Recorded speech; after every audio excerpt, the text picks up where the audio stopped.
तो बच्चों कैसे हो आप लोग? तो आज फिर से गणित के महत्वपूर्ण प्रश्न में आ गए हैं। इसमें कई तरीके के प्रश्न में लिया है जो कि एंट्रेंस एग्जाम में पूछे जाते हैं। कुछ दशमलव के जोड़ घटाने हैं और गुणा भाग है, और कुछ जो है वर्गमूल के वे सवाल हैं जो पूछे जाते हैं। फिर भिन्न का जोड़ घटाना और वर्ग के सवाल हैं कुछ जिनको पूर्ण वर्ग बनाना होता है। इस तरीके के देखने में छोटे से लगते हैं लेकिन ये होते हैं टफ क्वेश्चन, और कुछ जो है प्रसार वाले क्वेश्चन हैं। इनको बारी बारी से हम लोग करेंगे बिना समय गंवाए। आप लोग ध्यान से देखिएगा कैसे होते हैं। जब भी दशमलव का जोड़ घटाना हो तब आप एक बात ध्यान में रखना कि दशमलव के नीचे दशमलव आना चाहिए। मतलब दशमलव के नीचे दशमलव तब आएगा जब दशमलव के दाहिनी तरफ वाले अंकों को बराबर कर लिया जाए। किस तरफ वाले? दशमलव के दाहिनी तरफ वाले। इसमें देखोगे दशमलव के दाहिनी तरफ कितने अंक हैं? कितने हैं? 2 अंक हैं। इसमें दशमलव के दाहिनी तरफ कितने अंक हैं? 3 अंक हैं। तो हमको दशमलव के दाहिनी तरफ दोनों बराबर करना है। बराबर कैसे कर सकते हैं? 0 लगा के, क्योंकि हमको पता है किसी भी अंक के बाद में अगर यहाँ दशमलव है, इसके दाहिनी तरफ चाहे जितने 0 लगा लो इनका कोई मतलब नहीं रहता। तो अगर दशमलव के इस तरफ इसमें हम एक 0 लगा देते हैं तो दशमलव के दाहिनी तरफ 3 अंक इसमें भी हो गए और 3 अंक। अब हम अपना काम कर सकते हैं। यहां पे माइनस लगा है, इसका मतलब हमको घटाना है। अंक बराबर हो गए दशमलव के दाहिनी तरफ। अब क्या करोगे? इसमें से इसको घटाना है। तो 0 में से 2 घटाना है। 0 में से 2 तो घटेगा नहीं। यहां से आप उधार लाओगे, ये 10 हो जाएगा। 10 में से 2 गया 8, 8 लिख दिया। अब इसके बाद यहां कितना बचा रह गया? 3। 3 में से 4 तो घटेगा नहीं। देखो पहले अंक वाला हो गया काम, इसका काम हो गया। अब इसकी बारी है ना, ये 3 बच गया है। अब यहां से उधार लाओगे तो 13 हो जाएगा। 13 में से 4 जाएगा तो 9 आ जाएगा। अब यहां कितना बचा है भाई? 4 बचा ना। 4 में से 3 घटेगा तो क्या आ जाएगा? 1 आ जाएगा। अब देखो दशमलव दोनों में साथ ही साथ दशमलव आ रहे हैं ना। अब यहां पे दशमलव लग जाएगा। अब 2 में से कितना घटना है? 1। कितना बचेगा? 1। 3 के नीचे कुछ नहीं बच रहा ना। चाहो तो 0 लगा दो, कोई दिक्कत नहीं है। मतलब 3 में से 0 गया, या यूं समझो कि 3 का 3 ऐसे उतर आया। ये आपका क्या हो गया? आंसर हो गया। जिसका जिसका ये आंसर आया था वो सही है, 31.198। यही प्रक्रिया इसमें भी करेंगे। दशमलव के दाहिनी तरफ इसमें देखो 3 अंक है, इसमें भी 3 अंक है। कुछ गड़बड़ है क्या ये सवाल? यही था? तब तो ये तो बहुत आसान था। फिर इसमें तो कोई दिक्कत नहीं होनी चाहिए थी। इसमें तो अंक ही बराबर नहीं करने हैं भाई। 5 में 5 जोड़ो कितना हो गया? 10। 10 का 0 हासिल 1, ये वाला हो गया ना। अब इसकी बारी है। 3 और 2 5, हासिल 1 था ना 6। अब इसकी बारी है। 3 और 2 5। अब दशमलव दोनों में साथ ही साथ आ गया ना, दशमलव लग गया। 2 में कितना जोड़ना है? 0। कितना मिलेगा? 2। आंसर हो गया आपका। ये आया था। अब इसके बाद देखो भाग वाले में थोड़ा सा कठिनाई होती है। समझो इसको कैसे करना है। 5 से भाग देना है इसको, तो 5 से भाग देना, ऐसे भाग का निशान लगाओ। 3.25, यही तो है ना। आप ये ध्यान रखा करो कि जो दशमलव इसमें है, जब हम पहाड़ा पढ़ने जा रहे हैं तो पहले अंक को देखो। पहला अंक इससे छोटा है ना, तो आपको 2 अंक लेने पड़ेंगे। और जब 2 अंक लोगे तो क्या दशमलव आ जा रहा है उसके बीच में कि नहीं आ रहा? आ जा रहा है ना। इसका मतलब यह है कि जब हम 5 का पहाड़ा पढ़ेंगे तो हम दशमलव लगा देंगे। ठीक है। अब कितनी बार जाएगा? 5 छंग 30। अब समझो कि दशमलव खत्म हो गया है। ठीक है। अब यहां मिलेगा 2। अगला अंक क्या है? 5 उतार लोगे, 5 पचम 25। काम खत्म। उत्तर की जांच करना हो तो जो आया है उसमें फिर से 5 से गुणा कर दो तो ये बनना चाहिए। 5 पचम 25 के 5 हासिल 2। 5 दूनी 10, 2 12 के 5 छंग 30 और 2 32 के 2। देखो ये आएगा। अगर इससे इसमें गुणा करोगे तो ये आएगा। 5 पचम 25 के 5 आया ना। 2 बचा हासिल, 2 रखे रहो। फिर 5 से इसमें करो, 5 छंग 30, 30 2 32, 32 लिखा है ना। दशमलव 2 अंक के पहले है ना। दशमलव 2 अंक के पहले इसमें लगेगा तो यहां आ जाएगा ना दशमलव। मतलब इन दोनों गुणा करें तो ये आ जाना चाहिए। तो समझ लो कि हमारा ये उत्तर सही है।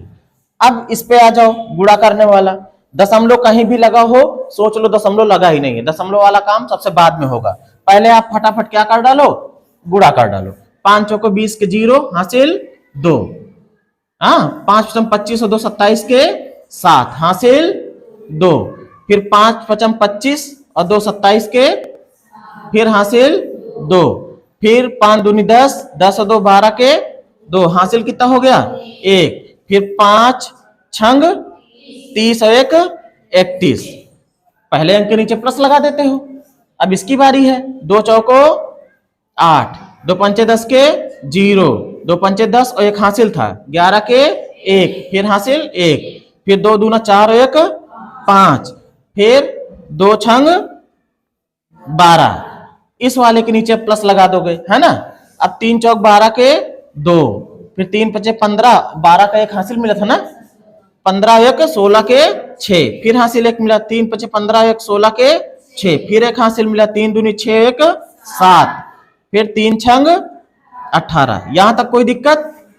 अब जोड़ लो 0 8 7 15 के 5 हासिल 1, 8 2 10 के 0 हासिल 1, तो ये हो गया 3 1 4 6 10 के 0 हासिल 1, तो 2 5 7 7 6 13 के 3 हासिल 1, इसमें जुड़ा 4 2 6 6 7 13 के 3 हासिल 1, इसमें जुड़ा ये हो गया 2 2 और 8 10 के 0 1 1 2।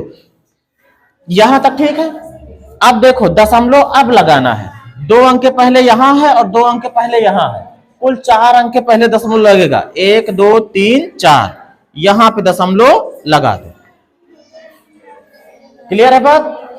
अब आ जाओ इस पे। ये बहुत कंफ्यूजिंग करता होगा। √2 का मान कैसे करना है। आप ऐसे रूट का निशान बनाओ, 2 लिखो। अब ये जाहिर सी बात है, ऐसे तो इसका निकलेगा नहीं दशमलव के स्थान तक मान। हम दशमलव लगा के इधर जितने अंक तक, दशमलव के 1 अंक 2 अंक 3 अंक तक जितने का निकालना हो, अगर हम मान लीजिए दशमलव के 2 अंक तक निकालते हैं, कितने 2 अंक तक, तो हमको यहाँ 4 जीरो करने होंगे। कितने मतलब 2 अंक तक, मतलब 2 जोड़े तक। कितने जोड़े तक 2। अगर हमको दशमलव के 3 अंक तक निकालना होता तो हम 2 जीरो और लगाते हो, 3 जोड़ा बनता दशमलव के दाहिनी तरफ, है ना। जितने जोड़े बनते हैं उतने ही अंक का हमारा उत्तर आता है। अब देखा जाए तो इधर एक ही अंक था, दशमलव को इधर वाले का इधर को जोड़ा बनता जाता है, दशमलव को उधर वाले का उधर को जोड़ा बनता जाता है। और जितने अंक तक लाना चाहो उतने जोड़े आप बना सकते हो। तो हम 2 अंक की बात कर रहे थे, 2 ही जोड़े हम बना रहे हैं। अब देखो पहला अंक क्या है, 2 है। वर्ग का पहाड़ा पढ़ा जाता है, 1 1 कम 1, 2 दूना 4, 3 3 9, 4 चौक 16, 5 चौक ऐसे पढ़ते हैं ना। तो इसमें 1 का ही जाएगा, 1 1 कम 1, घटा दोगे कितना मिलेगा 1।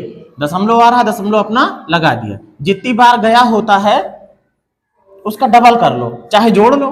बात है कि 1 का डबल करोगे तब भी 2 आएगा, 1 और 1 जोड़ोगे तब भी 2 आएगा। 2 लगा दिया, पहला जोड़ा उतरा, कितना हो गया 100। अब इसके बगल हमको कोई अंक अपनी तरफ से ले आना है, जितना लाओगे उतने से गुणा करोगे, लेकिन इससे ज्यादा होना नहीं चाहिए। जैसे अगर यहाँ 1 लाते हो तो 1 से गुणा करोगे, 1 लाओगे तो 21 बनेगा ना, ये 21 1 कम 21 ही होगा। अगर 2 लाते हो तो 2 से गुणा करोगे तो 2 लाओगे तो 22 बनेगा ना, 22 दूना 44 ही होगा। 3 लाते हो तो 3 से गुणा करोगे तो 63 हो जाएगा। 4 लाओगे तो 4 चौक 16 और 4 दूनी 8 1 9, 96 हो जाएगा ना। 5 लाओगे तो ज्यादा हो जाएगा। तो हम कितना ला सकते हैं 4 लाओगे तो 4 बार ले जाओगे, 4 चौक 16 के 6 और 4 दूनी 8 और 1 9। ये बात समझ में आई। अब इसके बाद घटा दो भाई, 96 4 मिलेगा यहाँ पे। अगला जोड़ा फिर उतार लोगे, जितना है ये 14 है समझो, दशमलव भूल जाओ। 14 दूना 28 होना चाहिए। कितना होना चाहिए, या यूं समझो जितना ये है 24 है, इसमें जितनी बार गया था उसको जोड़ देते हैं। 24 में 4 जोड़ोगे तब भी 28 आएगा, और 14 का दूना कर दोगे तब भी 28 आएगा। अब इसके बगल फिर हमको कोई अंक लाना है, लेकिन इससे ज्यादा ना हो। 1 अगर लाते हो तो 281 बनेगा, 1 से गुणा करोगे 281 ही आएगा। अगर 2 ला देते हो, कितना 2, तो 2 दूना 4, 2 8 16, 1 के 6, 2 दूना 4 1 5, 500 कुछ आएगा जो कि ज्यादा हो जाएगा। तो हम 1 ही ले सकते हैं, कितना 1। तो 281 1 कम 281, अब घटा दोगे अपना, यहाँ 9 मिलेगा, 9 में से 8 गया 1 मिलेगा, यहाँ 3 में से 2 गया 1। अब अगर और 0.2 अंक तक हमारा उत्तर आ गया है ना, और आगे तक ले जाना होता तो हमको और जोड़े बढ़ाने होते, नहीं 2 अंक तक ही है तो इतना उत्तर पर्याप्त है। ये आया था, ऐसे नहीं किए थे, हाँ तो ये समझ लो ऐसे होता। अब देखो ये भिन्न का जोड़ और घटाना, कई तरीके हमने बताया, चाहे एलसीएम ले लो तब भी हर बराबर होता है, ना लेना चाहो कुछ ना करो, इसका इधर गुड़ा इसका इधर गुड़ा, इन दोनों गुड़ा, 3 तिया 9, प्लस लगा था प्लस लगा दो, 7 सता 49, नीचे इन दोनों गुड़ा, 7 तिरिक 21, ऊपर प्लस लग रहा है जोड़ लो, 9 9 18 के 8, 4 1 5 58 बटे 21, 8 5 13 कटेगा नहीं है, रहने दो, ये उत्तर हो गया। इसमें भी वैसा ही, चाहे तो हर बराबर कर लो चाहे ऐसे कर लो, इसका इधर गुड़ा इसका इधर गुड़ा, नीचे वालों का ऐसे गुड़ा, है ना। तो 15 9 135, इसका हुआ, माइनस लगाओ, 13 सते 91, पहाड़ा बिल्कुल रेडी रखो। 15 का गुड़ा 13 से कर लो, 15 तिया 45 के 5 हासिल 4, 15 कम 15, 15 और 4 19, है ना। अब देखो यहां माइनस लगा तो घट जाएगा, 5 में से 1 गया 4, यहां 3 है, 13 है समझो, 13 में से 9 गया 4, अब बटे कितना 195, कटेगा नहीं, ऊपर सम संख्या नीचे विषम संख्या, यही आपका क्या हो जाएगा आंसर। 5 अंकीय छोटी से छोटी पूर्ण वर्ग संख्या, पूर्ण वर्ग मतलब जिसका वर्गमूल पूरा पूरा आ जाए, है ना। अब 5 अंकों की हो, कितने अंकों की हो, अभी अगर 5 अंकों की छोटी छोटी संख्या की बात की जाए तो क्या होगी, 1 और 4 0, ये बनेगा ना। अब इसका अगर आप वर्गमूल निकालोगे, क्या निकालोगे, वर्गमूल, तो जरूरी थोड़ी कि पूरा पूरा वर्गमूल आ जाए, किया जाएगा, आ जाएगा। बहुत आसान सवाल है, तो भाई देखो नहीं आएगा, रुको 100 गुणे 100 करो, कितना आएगा, यही तो आएगा, यही तो आएगा, यही तो दिया था। 5 अंकों की सबसे छोटी संख्या यही होती है और यह खुद ही पूर्ण वर्ग है, इसका वर्गमूल निकालोगे पूरा पूरा वर्गमूल आ जाएगा, करके देख लो। देखो 100 गुणे 100 का बन रहा है ना, इसको ऐसा नहीं लिख सकते 100 का स्क्वायर, तो ये पूर्ण वर्ग है ही है, जिसका वर्गमूल निकल आए वो पूर्ण वर्ग होता ही है। 5 अंकों की जो छोटी छोटी संख्या आपकी ये बनी है, इसका वर्गमूल निकालोगे पूरा पूरा वर्गमूल आ जाएगा, करके देख लो। देखो ये है भाग विधि से करो, कौन सी विधि से करोगे, भाग विधि से, चलो ठीक है, भाग विधि से करना है, जोड़े बनाओ, 1 जोड़ा 2 जोड़ा, एक इसका अकेले का जोड़ा, है ना, ऐसे कर लो भाग। चाहे पहले कितनी बार जाएगा, 1 1 कम 1, पहला जोड़ा खत्म, फिर क्या करना है, 0 ही तो उतारना है, हर एक जोड़े के लिए 1 0, इस वाले के लिए 1 0, इस वाले के 100 आ गया उत्तर, पूर्ण वर्ग है ये। तो इसका आंसर क्या था, 10,000 था। 5 अंक है ना इसमें, ये खुद ही पूर्ण वर्ग संख्या है। कंफ्यूज करने के लिए हमने बना दिया था, पहली बार में अगर तुम यही लिख देते, 5 अंकों की छोटे छोटे संख्या लिख देते, ये खुद ही पूर्ण वर्ग बन जाती। इसका प्रसार करना था, a + b का होल क्यूब का फार्मूला लगा दो बस। क्या होता है, a क्यूब मतलब कि 3x का cube, a cube plus b cube 2y का क्यूब, फिर प्लस 3ab होता ना, 3a कितना है 3x, b कितना है 2y, और ब्रैकेट में a + b मतलब कि 3x और प्लस 2y। प्रसार हो गया है, बस इसको क्या करना है, हल करना है। तो जिसके ऊपर जितनी घात लगी उतना कर दो काम, 3 घात लगी तो इसका 3 बार गुणा होगा इसी से, 3 त्रिका 9 त्रिक 27, x के ऊपर घात आ जाएगी कितनी 3, प्लस इसमें करोगे 2 दूना 4 दूनी 8y क्यूब, प्लस 3 त्रिका 9, 9 दूनी 18y, और x भी है ना, xy ब्रैकेट के अंदर है जो, उसको ब्रैकेट बाद में खोल देंगे, 3x प्लस 2y अब की बार ब्रैकेट भी खोल दो, काम खत्म। 27x³ और प्लस 8y³ और प्लस 18 तिया 54 x² y प्लस 18 दूना 36। x एक ही है लेकिन y हो रहे हैं 2, y का स्क्वायर आंसर। इतना काम करना था। तो आज इस वीडियो में इतना ही, अगले दिन फिर से मिलते हैं महत्वपूर्ण प्रश्नों के साथ।